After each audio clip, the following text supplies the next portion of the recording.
Alors cette semaine, la paracha, c'est paracha d'Alotecha. Et on va voir ensemble, alors le sujet qu'on va traiter, qu'on va essayer de voir ensemble, le titre, si on peut donner un titre, c'est comment réussir à gérer ses peurs d'après la Torah, d'accord? Et quel rapport avec la paracha d'Alotecha? Les peurs qu'on peut avoir, vous savez, dernièrement, j'ai entendu, il y a eu dans un café à Tel Aviv, et il y a quelqu'un qui s'est levé, qui a crié, je crois, il y a un Djouk, un cafard ou quelque chose comme ça. Ah oui. Ça a créé un vent de panique. Ils ont tous cru qu'il y avait un attentat, d'accord? Il y avait un Mechabel, et ils ont retourné les tables, et il y a eu un gros balagan, et ça a fait des dégâts. Maintenant, si on devait faire le récit et l'exposé, d'accord, des dangers, des peurs parfois, des paniques qu'on peut avoir, des effets néfastes que ça peut avoir sur notre vie de tous les jours.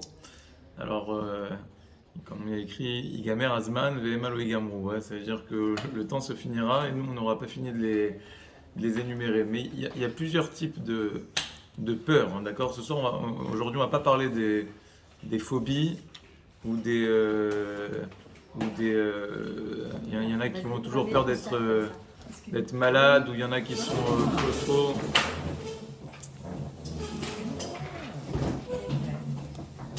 Mais je parle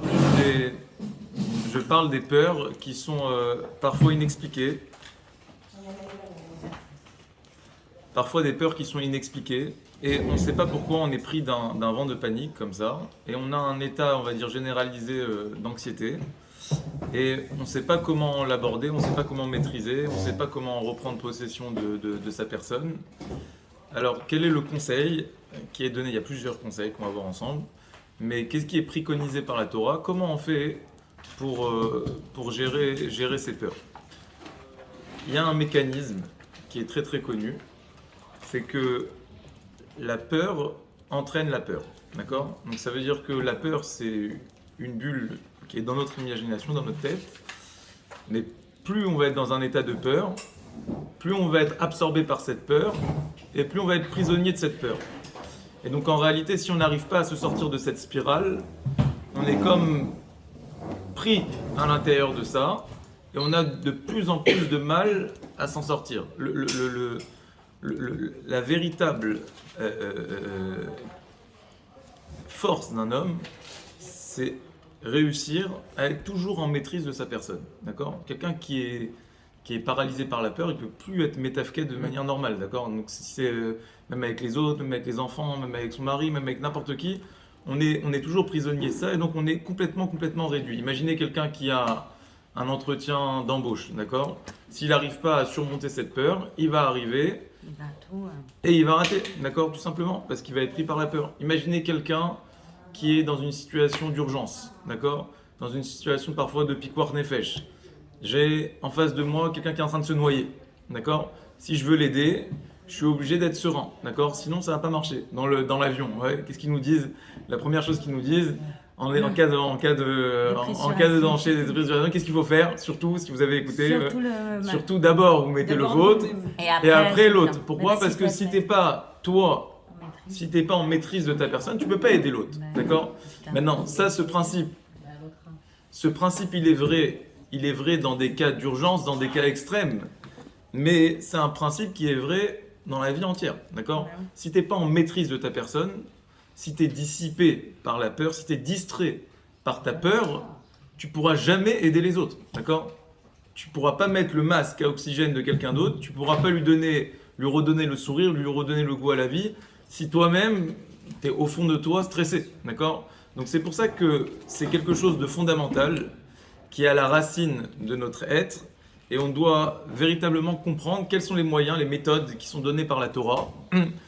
Je sais que vous avez toutes différentes méthodes, d'accord, mais ce qui nous intéresse aujourd'hui, c'est de comprendre ce que la Torah nous dit et comment on voit ça au détour de notre paracha. Vous savez qu'il y a un sondage, je crois que je lisais, qui est sorti, qui dit qu'il y a de 10 à 20% des personnes qui sont dans un état d'anxiété généralisée, ce qu'ils appellent, d'accord, sont toujours avec un arrière-plan comme ça, où ils sont toujours un peu stressés, d'accord?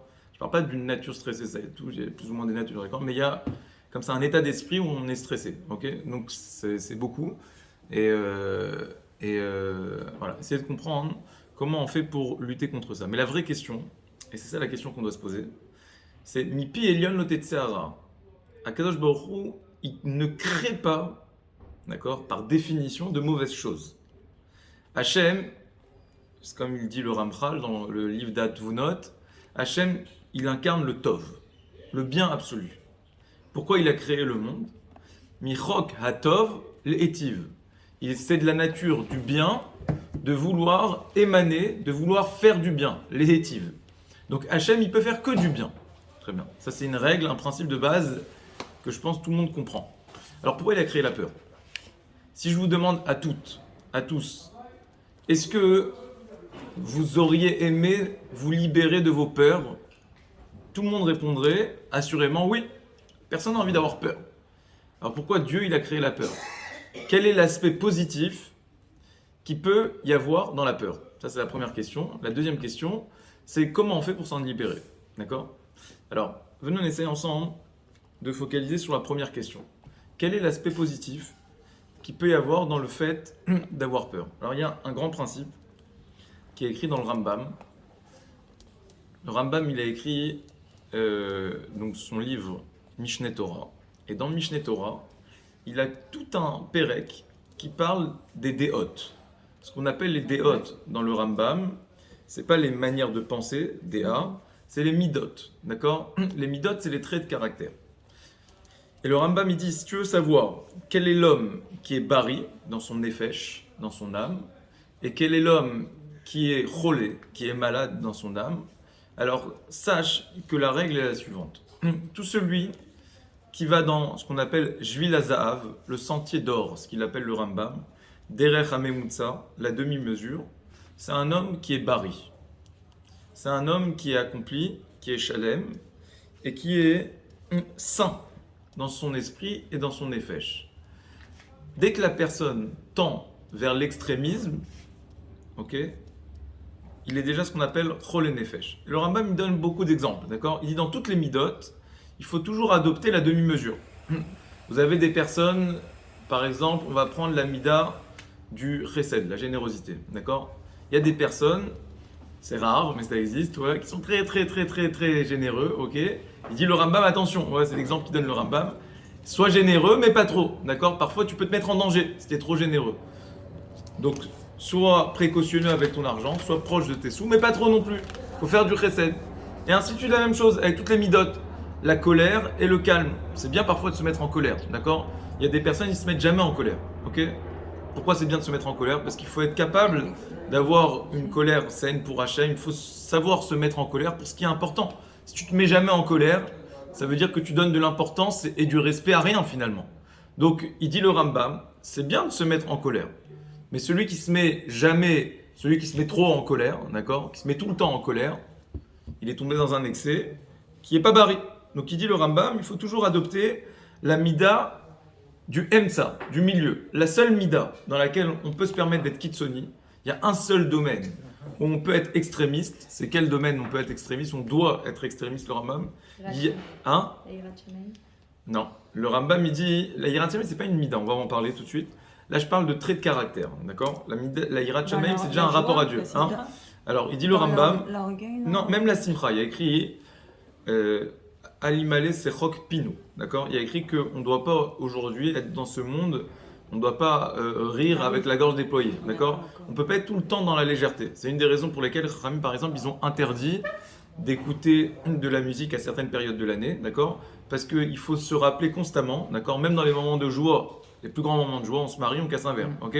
Donc ça veut dire qu'il doit toujours avoir une piqûre de rappel parce que malgré tout, on est dans un état, d'accord, qui n'est pas l'état de shlemut auquel on aspire. On attend la reconstruction du Beth Amikdash. Donc pourquoi on ne doit pas être totalement dans la joie? Pour se rappeler qu'on est en ta'alir, d'accord? On est en process et on attend la venue du Mashiach, Mera Be'amenu Amen. Maintenant, il dit le Rambam, la seule mida dans laquelle tu peux te permettre d'être kitsoni, c'est l'humilité. L'humilité, la Gahava, c'est une mida à refouler totalement, d'accord? Le fait d'être hautain, d'accord, d'avoir de l'orgueil, il faut absolument chercher à tendre vers l'extrême opposé de l'humilité. Tu ne seras jamais assez humble, il dit le Rambam. Mais l'orgueil, j'imagine, s'il existe, c'est qu'on doit pouvoir s'en servir, peut-être être orgueilleux d'être juif. C'est vrai ce que vous dites aussi. Donc c'est une vue du Rambam, c'est pour ça qu'il y en a qui mettent, qui minimisent, qu'il a dit le Rambam. Le Rambam il a juste dit que il faut pas être, c'est comme si vous avez un curseur, d'accord? Il faut être tout le temps à 50%. Le Rambam là il a dit soit à 25, d'accord? Ne soit pas à zéro, parce qu'il faut avoir de la fierté comme il y a écrit à propos de Yosef. Il écrit Vaikibba libo bedarke Hashem. Yosef, il était en exil, et ce qui lui a permis de tenir en exil, justement, c'est cette fierté. Yosef, il a grandi en Égypte, d'accord? Enfin, grandi en tout cas, il a passé un bon moment de sa vie en Égypte, d'accord? Mais ce qui lui a permis de tenir bon, d'éduquer ses enfants, Ephraim et Ménaché dans le droit chemin, c'est parce qu'il était fier, d'accord? Il avait cette force, justement, de caractère, d'accord? Cette beauté qui a inspiré tout le monde, cette beauté du juif, d'accord? Mais authentique, de l'intérieur. Ça, c'était la force de Yosef Vaikba, Libo Pedarke Hashem. Maintenant, pourquoi je vous parle de ça? De la même manière, dans les charadot, dans le parad, il y a ce qu'on va appeler la charada.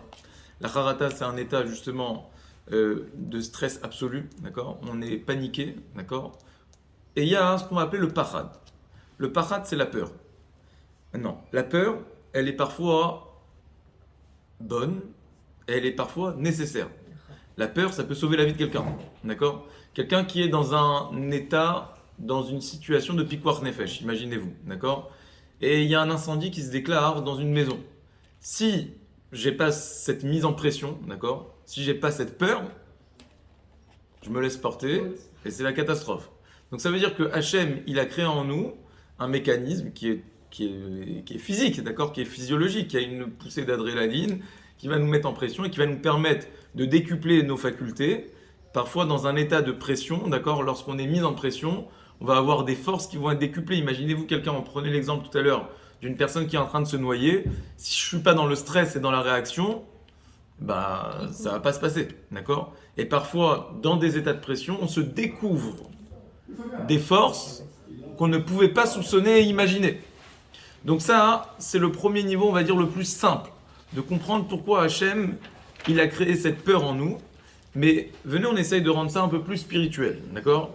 Venez, on essaye de comprendre ce principe à un niveau plus élevé. Et donc, juste pour revenir à ce que disait le Rambam, c'est essayer toujours d'être dans cette demi-mesure, de comprendre que cette peur, je vais devoir l'utiliser à certains moments, je ne dois pas la bannir, mais certains moments oui, certains moments non. Moi, par exemple, je suis quelqu'un, je fonctionne énormément avec le stress, d'accord? Ça veut dire que s'il n'y a pas ce moment de stress, ok, où tu dois produire, tu dois créer, tu dois faire quelque chose, tu fais pas, d'accord? Je pense qu'on est tous comme ça dans son domaine professionnel ou parfois même dans la vie familiale, d'accord, avec les enfants. S'il n'y a pas cette pression, d'accord, à un moment, il n'y a rien qui se produit. Donc cette pression, elle est bonne, elle est nécessaire, mais le travail qu'on doit tous faire, c'est essayer de l'orienter et de la canaliser toujours du bon côté. Alors, il y a une Gemara à ce sujet qui dit la chose suivante. Toutes les midotes poussées à l'extrême, elles sont mauvaises. Hein. Ce concept, il est intéressant. Même le chesed, tout à l'heure, je disais, on tombe dans la... On va s'appauvrir, d'accord? Mais même de manière plus conceptuelle, vous savez que Abraham, c'est celui qui a inspiré le chesed. Après, on a Yitzhak, c'est celui qui a inspiré le din, la rigueur. Très bien. Maintenant, Abraham, il a eu 2 enfants. Il a eu Yitzhak et Ishmaël. Ouais. Ishmaël, c'est celui qui incarne la déviance du chesed. C'est le chesed poussé à l'extrême. Qu'est-ce que ça a donné? Qui est Ishmaël? Ishmaël, aujourd'hui, c'est le père de la civilisation arabe. D'accord? Comment la civilisation arabe, elle inspire chez vous, chez nous, le chesed? Qu'est-ce que c'est la déviance du chesed? Qu'est-ce qui se passe quand il y a trop de chesed? C'est quoi le chesed? Le chesed, c'est le fait de ne pas mettre de limites. C'est ça le chesed. Ça veut dire, ce qui est à moi, je te le donne. Abraham, il avait sa porte qui était ouverte aux 4 coins du monde. Il accueillait l'étranger, il faisait Achnasat Ochim. Ça veut dire que le chesed, dans sa racine, dans son essence, c'est réussir à accueillir l'autre. C'est ça qu'il a réussi à faire Abraham, d'accord? Achnasat Ochim, c'est souvent on dit ça, c'est même écrit dans la halakha, c'est pas inviter des copains un Shabbat. Achnasat Ochim, c'est réussir à accueillir quelqu'un qui est étranger à moi, d'accord? T'es religieux, t'invites quelqu'un de moins religieux, tu le rapproches, d'accord? Tu vas réussir et tu vas essayer justement de le capter dans ton environnement à toi. Mais parce que de base, il est zar. il est étranger. Ça, c'est ce qu'il a réussi à faire Abraham. C'était ça le chesed de Abraham. C'est réussir à casser les frontières et les limites qu'il peut y avoir entre moi et les autres. Maintenant, écoutez ce que dit la Torah. Quel est le chesed poussé à l'extrême? La conversion. Non, pas la violence. Alors, la conversion, on l'a vu dans Ruth, on l'a vu dans la Megillah de Ruth, il y a écrit que la Megillah de Ruth, on l'a lu uniquement pour apprendre ce que c'était le chesed. Il n'y a pas dedans de mitzvot et de averot. Il n'y a pas dedans de notion de touma et de tahara. Il n'y a pas de notion de issour et de éther. On n'apprend rien, on n'apprend aucune règle. La seule chose qu'on apprend de la Megillah de Ruth, c'est quel est le vrai chesed. Quel est le chesed qu'a fait Ruth? Le chesed qu'a fait Ruth, c'est qu'elle s'est dépassée. Elle s'est convertie. Au-delà du chesed qu'elle a fait avec sa belle-mère, de la suivre et tout ça, c'est très bien. Mais c'est pas ça le vrai chesed. Le chesed, c'est que la conversion en tant que telle, c'est un chesed. Pourquoi? C'est un chesed que je fais avec qui? Avec Dieu. Dieu, il n'a pas besoin de moi. C'est un chesed que je fais avec moi-même. Pourquoi c'est un chesed? Quel rapport entre la conversion et le chesed? Parce qu'encore une fois, c'est accepter le fait qu'il n'y a pas de barrière, il n'y a pas de limite. Je suis capable de me dépasser. Je suis capable d'aller au-delà. J'ai pas dit, moi je suis ici, l'autre est... Non. Aujourd'hui, je suis comme ça, mais demain, je peux être comme ça. Le fait de progresser, ça s'appelle du chesed. Maintenant, la Gemara, elle nous dit, la Torah, elle nous dit, Lo tegale ervat achotra, ki chesed ou. Traduction du verset. Tu n'iras pas avec ta sœur. Okay. Donc, on parle de la notion d'inceste. Qui chesed ou. Parce que c'est du chesed. Quel rapport entre l'inceste et le chesed? Quel rapport entre, on va dire de manière plus générale, la débauche et le chesed? Vous comprenez bien que si Ishmaël, il est associé au chesed, les chachamim ici, ils vont créer un lien entre cette notion et le peuple de Ishmaël. Le peuple de Ishmaël, d'après les chachamim, c'est un peuple qui est versé dans la débauche. Quel rapport entre ça et le chesed? C'est justement le fait, et l'inceste en particulier. C'est quoi l'inceste? Quel rapport entre l'inceste et le chesed? Il n'y a pas de frontières. C'est le fait de ne plus émettre de frontières. Ça veut dire que le chesed positif, c'est réussir à donner à l'autre. Mais le chesed négatif, c'est de dire l'autre et moi, c'est la même chose. Ne pas comprendre qu'il y a une barrière. Ne plus mettre de barrière. Ça, c'est le chesed négatif. Après, si on continue dans ce raisonnement, on a le din. Le din, le bon din, la bonne rigueur, c'est qui? C'est Yitzhak.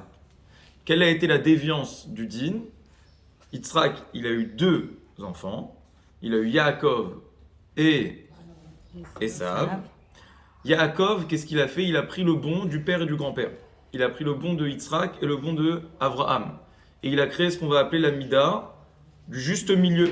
Ce que le Rambam décrit comme la mida que chacun doit rechercher toute sa vie. Tu dois toujours rechercher le juste milieu.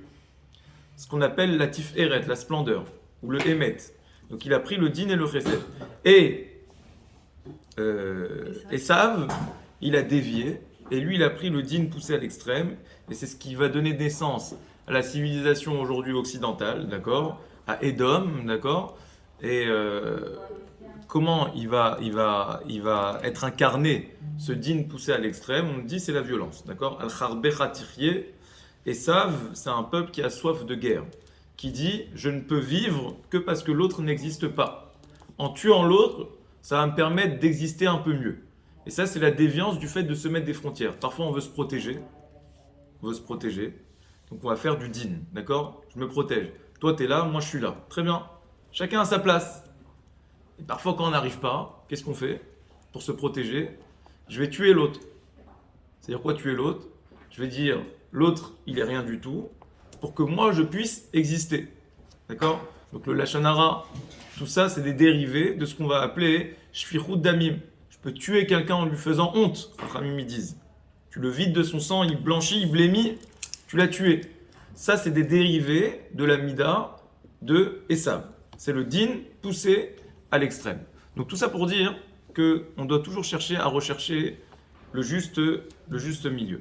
Maintenant, si on essaye de pousser un peu plus loin dans la notion de la peur, alors il y a une Gemara qui dit comme ça.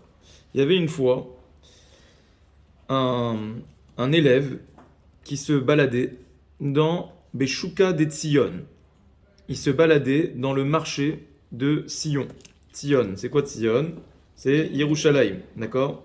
À Marley, Rabbi Ishmael Rabbi Yossi. Son maître, Rabbi Ishmael Rabbi Yossi, il lui a dit, il a vu que l'élève, il était un peu paniqué. Il était pris de peur. Chazier des Kamafrid. Il lui a dit, pourquoi t'as peur? À Marley, Chata'at. Il lui a dit, sache que si tu as peur, Chata'at, ça veut dire quoi? Tu es un fauteur. Dirtif, Pachad ou Betzion Chata'im. Comme c'est écrit dans le verset, ceux qui ont peur à Tzion, d'accord, donc à Yerushalayim, Chata'im, ce sont des fauteurs. Donc toujours, première chose qu'on apprend de cette Gemara, c'est comme si la peur, c'était l'émanation, ok? C'était une manière, on va dire, symptomatique de déceler en nous les fautes qu'on a en nous. Donc c'est comme quand on est malade, d'accord? On est malade, j'ai des symptômes, ok? Je suis mal à l'intérieur, je vais avoir de la fièvre. Là, j'ai des fautes en moi. Hachem Kivyachol, il t'a dit le symptôme de tes fautes. On peut en être conscient, on peut ne pas en être conscient. Le symptôme de tes fautes, c'est tes peurs. Si tu as peur, c'est qu'il y a des fautes en toi. Donc déjà, on comprend que c'est comme un indice, si vous voulez, qu'Hachem il nous donne, la manière de se positionner, de savoir où on se trouve. On ne parle pas de fautes dont on est conscient, d'accord? On parle de fautes dont on est inconscient. Et Hachem Kivyachol, la manière de communiquer qu'il a avec toi, il y a plusieurs manières Hachem de communiquer avec nous. Parfois c'est des signes qu'il nous envoie, parfois c'est des tuiles, parfois c'est des hargachot. Mais une des hargachot qui peut nous envoyer, pour nous montrer qu'on est oui ou non dans le droit chemin, c'est la peur. On a des peurs qui sont inexpliquées. La Gemara, elle dit dans Masechet Megillah, elle dit que, si vous voulez plus visualiser ça, je ne veux pas vous faire trembler et vous faire des cauchemars, ok? Mais la Gemara, elle dit, parfois on marche et on a peur, on ne sait pas pourquoi. Ouais. Il y a des moments aussi qui sont propices à la peur. Par exemple, il y a des moments de rasra un petit peu, par exemple le samedi soir. Samedi soir, c'est un moment qui est propice à ça, d'accord? Ou alors tous les soirs. Prenez des enfants en bas âge. Les enfants en bas âge, c'est très connu. Dès que la nuit tombe, ils pleurent. Pourquoi? Parce que Al-Pi Kabbalah, c'est un moment de din. C'est un moment de rigueur, d'accord? Donc c'est pas les scientifiques, ils ont expliqué ce qu'ils ont à expliquer, mais dans la Kabbalah, c'est un moment d'extrême rigueur, le moment où la nuit tombe.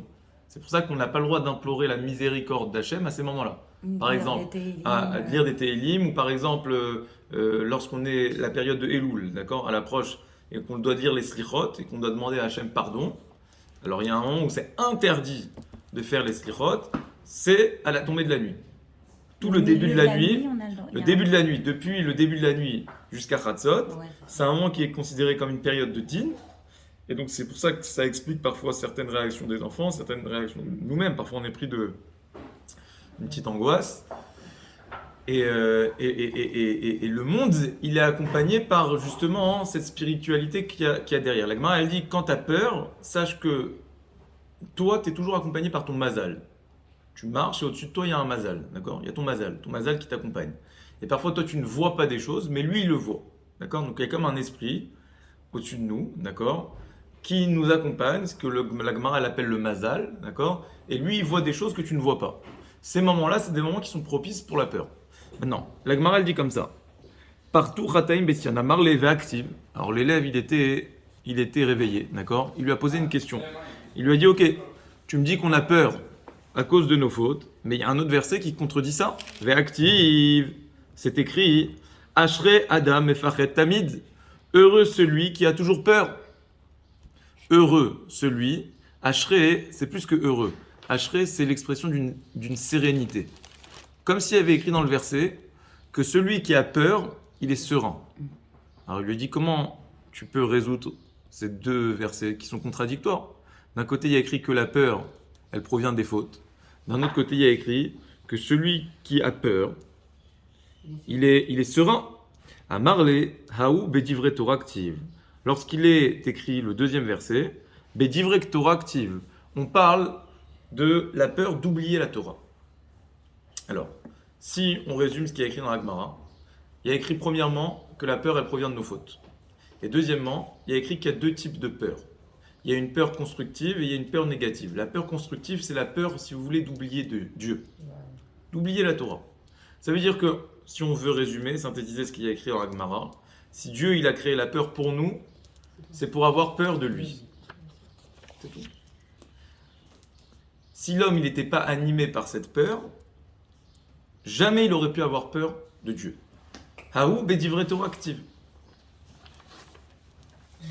La Torah elle dit que lorsque les guerriers devaient partir en guerre, lorsqu'ils devaient partir en guerre, alors le Kohen Mashiach, ce qu'on appelle, c'est celui qui a été préposé pour les envoyer oui ou non partir en guerre, il faisait un petit sondage, d'accord ? Et il regardait pas celui qui avait le plus de muscles ou quoi que ce soit, il regardait Yareal Rar Halevav, celui qui a été fragile, d'accord ? Celui qui avait peur, il était disqualifié. Pourquoi ? Parce qu'il n'y a pas Pétaron aussi. Mais pourquoi ? Alors, le Rachaim, il dit, celui qui a peur, d'après cette Gemara, celui qui a peur, c'est que forcément il a fauté. Donc même si lui, il ne le sait pas, là en réalité, Dieu, il est en train de lui montrer qu'il n'est pas au niveau de partir en guerre. Pourquoi ? Parce qu'il a des fautes. Si tu as peur, c'est que tu as des fautes. Et donc il était disqualifié de cette manière. Alors, Rachamim, ils ont été très très loin. Quand tu pars en guerre, tu as besoin de l'intervention d'Akadosh Baruch Hu, tu as besoin qu'un nest se produise, la guerre c'est surnaturel. Alors là, on va aller chercher même les plus petites fautes. Il y a écrit que celui qui parlait entre la pose des téphilines de la tête et la pose des téphilines du bras, il était disqualifié pour partir en guerre. C'était une faute qui était suffisamment grande pour être disqualifié et ne plus pouvoir partir en guerre. Du coup, c'est parce qu'en fait, il n'aurait pas eu cette protection parce qu'il a Il n'aurait pas eu cette protection. Et du coup, Mais le Or HaChaim HaKadosh, il explique que même les fautes dont tu n'étais pas conscient, à ce moment-là, elles étaient révélées. Okay ? C'était un moment de test, justement, où quand les peurs, elles sont exacerbées, d'accord, voilà, la guerre, d'accord, ces moments-là, c'était comme, si vous voulez, il y avait un spectre et un filtre, ok, qui allait jeter sur tous les soldats la lumière pour savoir qui était fauteur et qui était au niveau. Mais la seule chose qui allait faire de toi un grand guerrier, c'est pas que tu es le dernier fusil, c'est est-ce que tu as peur ou tu n'as pas peur. Et alors quoi ? C'est pas que tu es courageux ou tu n'es pas courageux. C'est est-ce qu'il y a des fautes chez toi ou il n'y a pas de fautes. Mais du coup, la peur, c'est d'envoyer quelqu'un, ça veut dire qu'il n'a pas confiance en faire. Alors, on va voir. Il existe des gens qui n'ont pas de faute. Non. Ouais, non, voilà. non, Ouais, très bien. surtout de Mais savoir il y a que des t'as niveaux, pas de- d'accord ? Que tu ne les connaisses pas. Il y a des niveaux. Il y a écrit En Adam Baaretz Asher Lo Yecheta. Il n'y a que 4 personnes qui n'ont pas fauté. Mais toute personne a une faute. Alors comment on fait ? Alors c'est une bonne question. Donc comment on fait pour minimiser la peur ? Si on a tous des fautes. Alors on a tous peur. Ouais, c'est ce qui se passe au final. Mais comment on fait pour minimiser cette faute ? Bon, Donc on place pour toi. minimiser cette peur. Alors très bien. La Place-toi bonne en réponse. Hachem. La bonne réponse, c'est que, comme on a expliqué, la peur, elle est là. D'accord ? C'est un état de fait, on doit l'utiliser. Donc, c'est comme si vous voulez un entonnoir, d'accord ? Et vous allez devoir concentrer cette peur pour un seul objectif. Plus vous allez réussir à canaliser, à concentrer cette peur vers cette direction, plus ça va annuler toutes les autres formes de peur. C'est ça. Si j'arrive pas à concentrer cette peur vers Dieu, il y aura une peur existante, incomprise, mais qui sera latente et qui sera tout le temps, qui va m'accompagner. Parce qu'elle est là, la peur.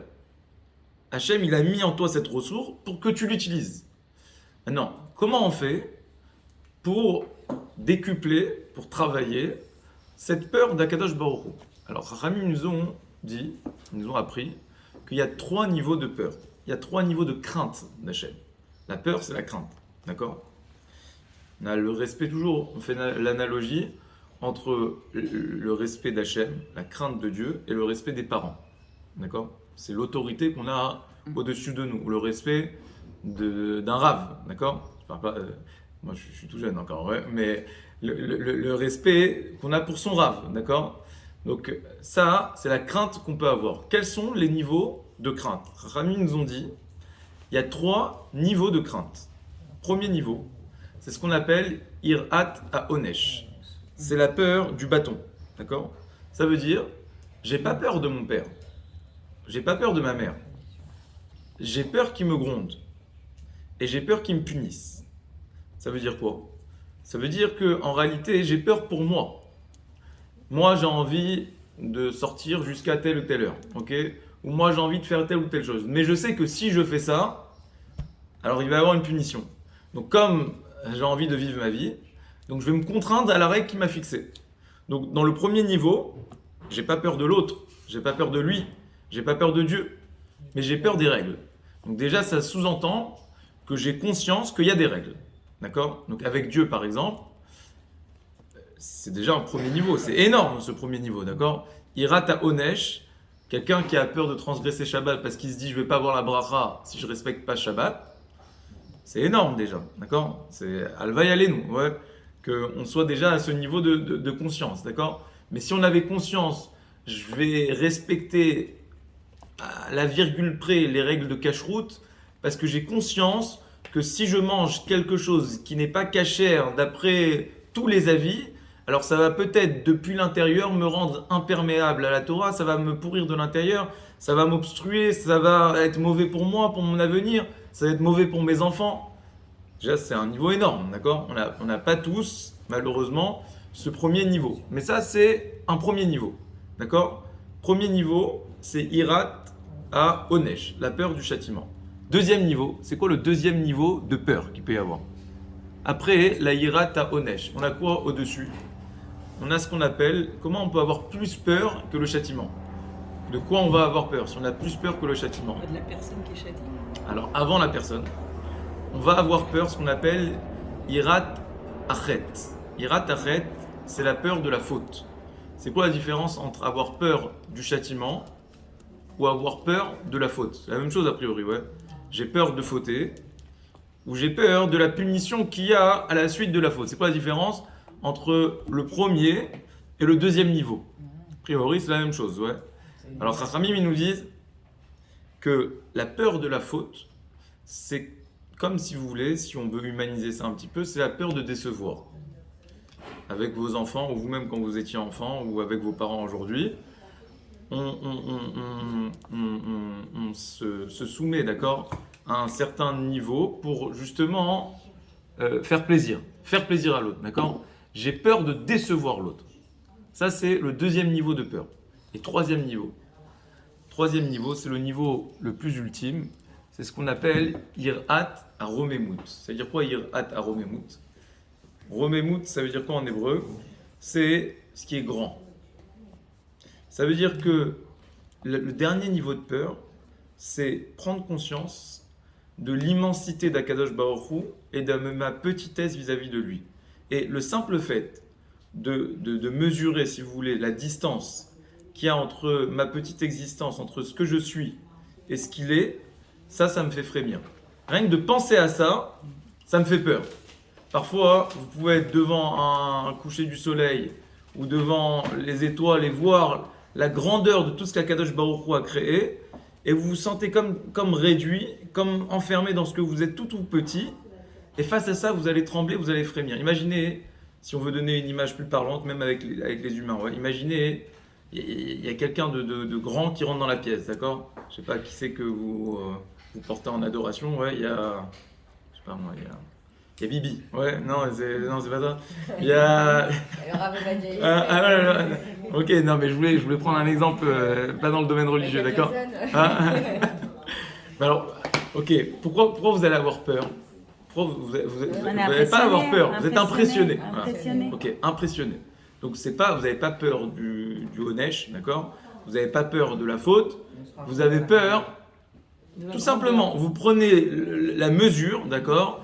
Il y a le président des États-Unis, d'accord, qui rentre dans la salle, vous dites, toi, en face de moi, il y a une grande personne, et moi, je suis une personne lambda, d'accord, entre guillemets, en fait, vous êtes beaucoup plus grand, d'accord, que le président des États-Unis. C'est comme il y avait une fois une personne, vous savez, tous les matins, on dit Shelo Hassani Goy, d'accord? Shelo Hassani Goya, d'accord? On remercie Akadosh Baruch Hu de ne pas m'avoir fait non-juif, de ne pas avoir créé non-juif. Alors il y avait un grand rave qui disait à qui tu dois penser tous les matins lorsque tu fais cette bracha.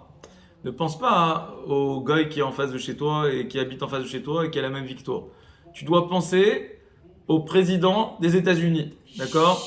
Et tu dois dire merci Hachem de m'avoir fait juif parce que moi, le petit juif avec ma vie toute normale, je suis beaucoup plus grand que le plus grand des hommes.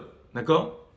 C'est à ça que tu dois penser. Tous les matins, chez Lo Hassani Goya, vous pensez à... Comment il s'appelle déjà hein, non, c'est plus Trump, c'est Joe Biden, d'accord? Pensez à Joe Biden et vous dites Baruch Hashem, Baruch Hashem, ok?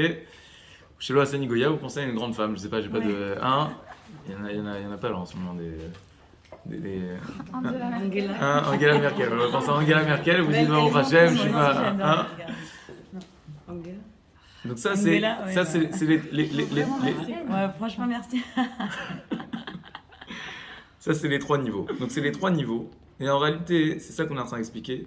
Plus on va réussir à grandir et à se travailler dans ces niveaux de peur, plus on va annuler toutes les autres formes de peur. Maintenant, c'est très, très, très difficile de travailler la peur. Okay? Très, très difficile de motiver sa crainte. Alors, comment on fait pour accompagner ce mouvement? Il y a une clé qui nous est donnée. C'est une clé qui est écrite dans la paracha. Parashat Shavuot. Il y a écrit que les Bnei Israël, ils marchaient dans le désert, ils voyageaient d'étape en étape. Et ils étaient entourés de tous les dangers possibles. Mais ils étaient protégés par ce qu'on appelle Anané Akavod, par les nuées de gloire qui les accompagnaient. Mais il y a écrit dans le verset Alpi Hashem Yachanu, Alpi Hashem Isaou. Lorsqu'ils voyageaient toujours Alpi Hashem Isaou, Alpi Hashem Yachanu. Et lorsqu'ils s'arrêtaient, lorsqu'ils campaient toujours Alpi Hashem. Maintenant, je vous demande, on va faire une parenthèse, d'accord? Pour revenir à notre sujet. Mais je veux que vous compreniez avec moi cette parenthèse. La Gemara, à partir de ce verset, elle va déduire un grand principe qui touche aux règles de Shabbat. Donc on fait une parenthèse sur les règles de Shabbat pour qu'on comprenne le principe que je veux apporter avec vous. La Gemara, elle dit comme ça. Vous savez qu'il y a 39 travaux interdits dans Shabbat. Maintenant, la règle pour qu'un travail interdit soit interdit par la Torah, c'est qu'il soit constructif. Lorsque je détruis, Minatora, il n'y a pas de problème. Par exemple, quelqu'un il détruit un immeuble. Il ramène les tracteurs. Minatora, d'après la Torah, il n'a pas transgressé le Shabbat. Pourquoi? Il a fait toute une entreprise, d'accord? Bon, là je dis pas parce qu'au passage, d'accord, tu as allumé l'électricité, tu as fait plein de choses. Mais le fait de détruire l'immeuble, c'est pas interdit par la Torah. Pourquoi? Parce que tu n'as rien créé, tu n'as rien construit, tu as détruit. Tu effaces, Mochek. C'est pas interdit à Shabbat. C'est interdit par les sages, mais c'est pas interdit par la Torah. Pourquoi? Parce que c'est destructeur. Tu défais un nœud. C'est pas interdit par la Torah. Et ainsi de suite. Tout ce qui est tout ce qui n'a pas une vocation à construire, c'est pas interdit par la Torah. Maintenant, parfois, il va y avoir des moments où même détruire, ça va être interdit par la Torah. Dans quel cas? La Gemara, elle nous dit, si tu détruis avec l'intention de reconstruire, par exemple, Soter almenat livnot. Je reprends l'exemple de notre immeuble. Je détruis l'immeuble, mais j'ai l'intention de faire un trou pour en faire les fondations du nouvel immeuble. Comme à cet endroit, je vais reconstruire, donc c'est interdit. Parce que mon action, elle fait partie d'un processus où je vais reconstruire. Donc en fait, c'est comme si c'était l'introduction de l'action de construire qui vient après. Non. La Gemara, elle dit que ce principe, il est vrai que si tu détruis et que tu reconstruis au même endroit. Mais si tu détruis et que tu reconstruis dans un autre endroit, c'est faux. Alors Gemara, elle arrive avec une grande question. Elle dit, je ne comprends pas. D'où est-ce qu'on apprend toutes les règles? On les apprend du Mishkan. D'où est-ce qu'on apprend l'interdit de construire et de détruire? On les apprend des Bnei Israël dans le désert, qui détruisaient le Mishkan et qui le reconstruisaient. N'est-ce pas? Maintenant, où est-ce qu'ils détruisaient le Mishkan? À un endroit A. Et où est-ce qu'ils allaient le reconstruire? Ils emballaient tout ce qu'ils avaient avec eux, ils avançaient, à l'endroit B, ils reconstruisaient. Donc il dit, comment tu peux apprendre l'interdit de détruire, puisque dans l'interdit originel de détruire, C'était une destruction dans un point A pour reconstruire dans un point B. Réponse de l'Agmara. Et là, on revient à notre cours. Réponse de l'Agmara. Alpi Hashem Yachanu. Alpi Hashem Isaou. Voilà. Le texte de l'Agmara. On n'a rien compris. Ouais. Quel rapport? En quoi ça répond à ma question? Ma question c'était, j'ai détruit dans un endroit A et je construis dans un endroit B. L'Agmara, elle te répond non. Mais comme tous leurs voyages et tous leurs arrêts, toute leur pérégrination étaient prévus par la parole de Dieu, alors c'est interdit. Quel rapport? En quoi ça répond à ma question? En quoi ça répond à ma question? Explique les Mefarshim, et je pense que c'est un principe qu'on doit prendre avec nous. Vous savez que Hachem, un de ses noms, c'est Makom. C'est un endroit. Makom en hébreu, c'est la même racine que Mekayem. Mekayem, c'est ce sur quoi je tiens, je supporte. D'accord? Là, on est dans cet endroit. L'endroit, c'est toujours le lieu qui va me soutenir. Maintenant, en réalité, ce qui est écrit ici, c'est que les Bnei Israël, ils ne voyageaient pas dans le désert. Ils n'étaient pas dans le désert, les Bnei Israël. Ils étaient là où Dieu il voulait qu'ils soient. Alpi Hashem Isaou, Alpi Hashem Yachanu. Comme un enfant qui est dans les bras de sa mère. Et il avance. Il avance. Sa mère, elle le promène, il va avec lui. Si tu demandes à l'enfant où tu es, il va te dire quoi, l'enfant?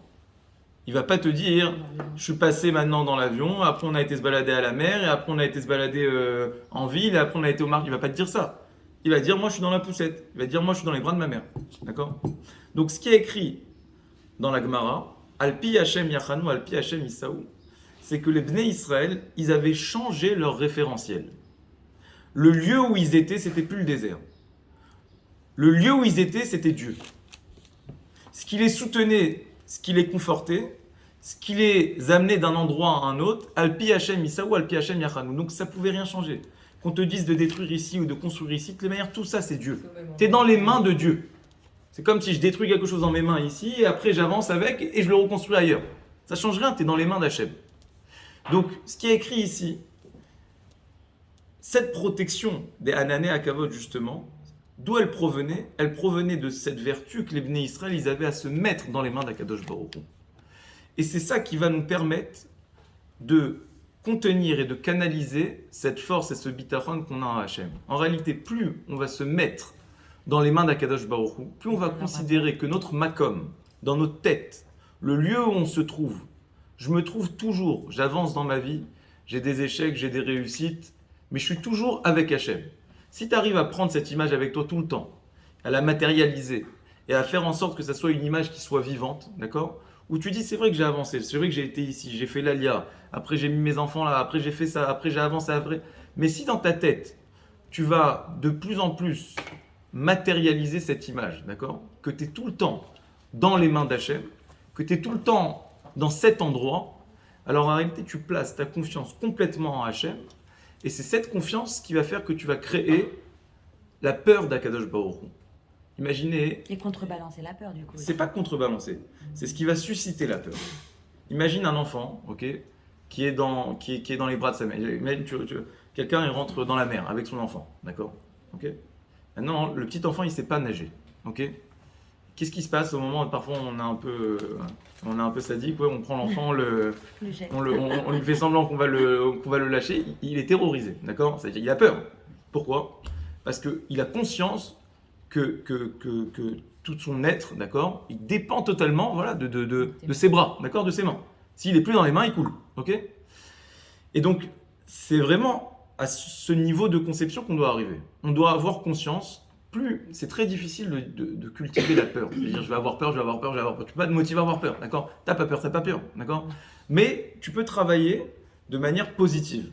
Tu vas pas travailler sur la peur. Tu vas pas dire, allez, je vais me dire maintenant c'est très grave de manger pas cachère.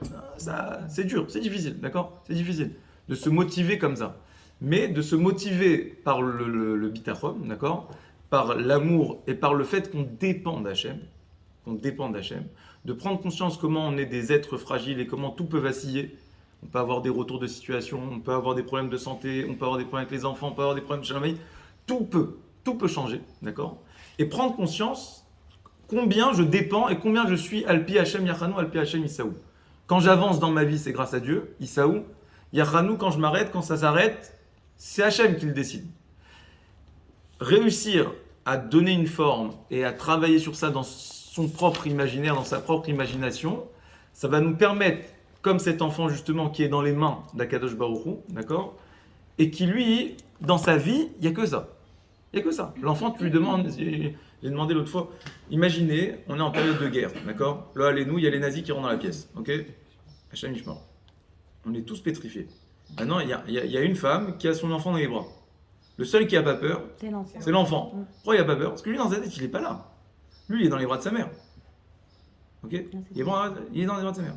Il est pas dans cette pièce. Il n'est pas dans la pièce. Il n'est pas avec. Il y a rien qui se passe. Pour lui, il y a que ça. Il est dans les bras de sa mère. C'est comme si je vous dis aujourd'hui, on est à Herzliya, d'accord? On n'est pas en train de penser, ok, Herzliya c'est en Israël, Israël c'est en Asie, l'Asie c'est dans le monde, et on est dans une planète. On est là, maintenant on n'est que là, d'accord? On pense au lieu qui est le plus proche de nous, c'est tout. Maintenant, ce qu'il faut réussir à faire, c'est comprendre que même ce lieu, il n'existe pas. Le vrai Makom, c'est Hachem. Le seul Makom dans lequel on se trouve, c'est Dieu.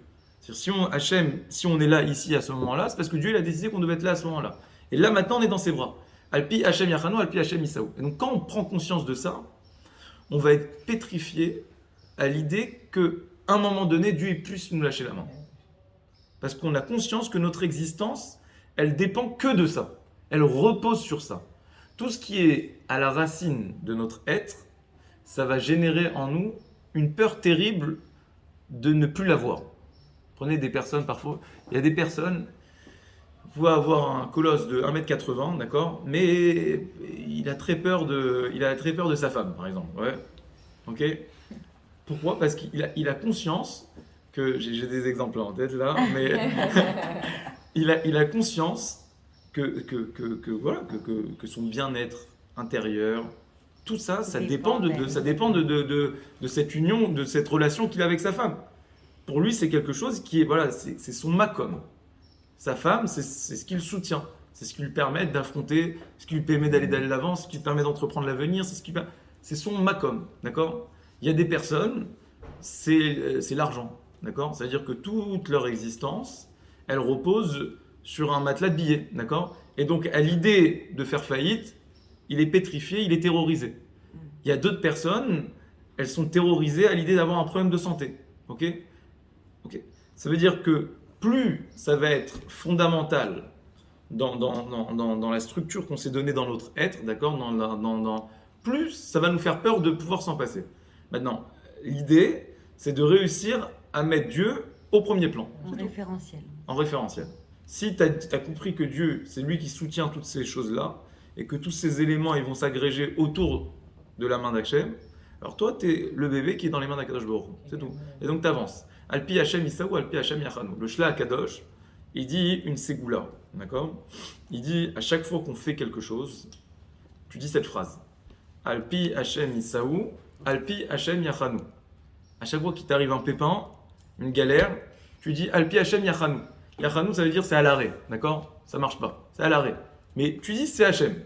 Je suis dans ses mains, là il s'est arrêté de marcher, d'accord? Mais il m'emmène. Alpi Hachem Isaou, Alpi Hachem Yachanu. D'accord? Il y en a qui disent Beshem Hachem Nasevelatzlia, il y en a qui disent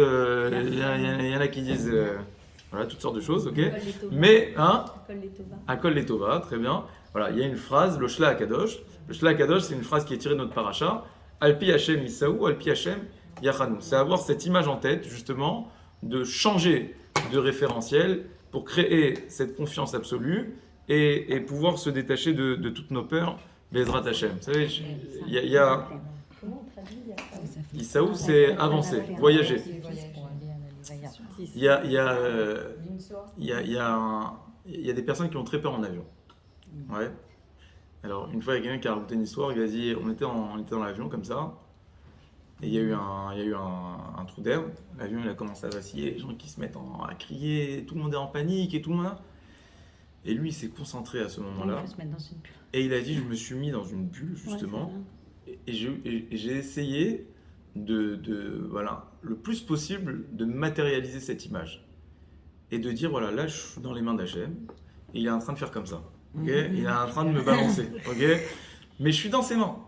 Et si tu arrives à oublier tout ça, tu dis bon, voilà, l'avion c'est un détail de l'histoire, d'accord? Ok, je suis dans un avion, mais là, en vrai, c'est tout le temps comme ça, d'accord? Alors là, ça bouge un petit peu, Kanirek, il a envie de me bercer ou il a envie de me réveiller, mais je suis avec lui, je suis ici. Et donc il a dit, j'ai réussi à inverser ce moment, si vous voulez. Ce moment qui aurait dû être un moment de grande panique, ça a été pour moi un moment de sérénité extrême. Je suis passé de Pachadou Betzion Chataim à Ashrei Adam Mefachet Tamid. Heureux est l'homme serein et l'homme qui a toujours peur. Parce que j'ai réussi justement à inverser cet équilibre et à me concentrer là-dessus. Il y a une grande ségoula. À chaque fois que je dis ségoula, je vois le stylo qui est Alors, il y a une grande ségoula de Rav Chaim Volozhiner, d'accord? Un des fondateurs du mouvement religieux aujourd'hui, du mouvement Haredi, d'accord, des yeshivot, Avia Yeshivot, il s'appelle.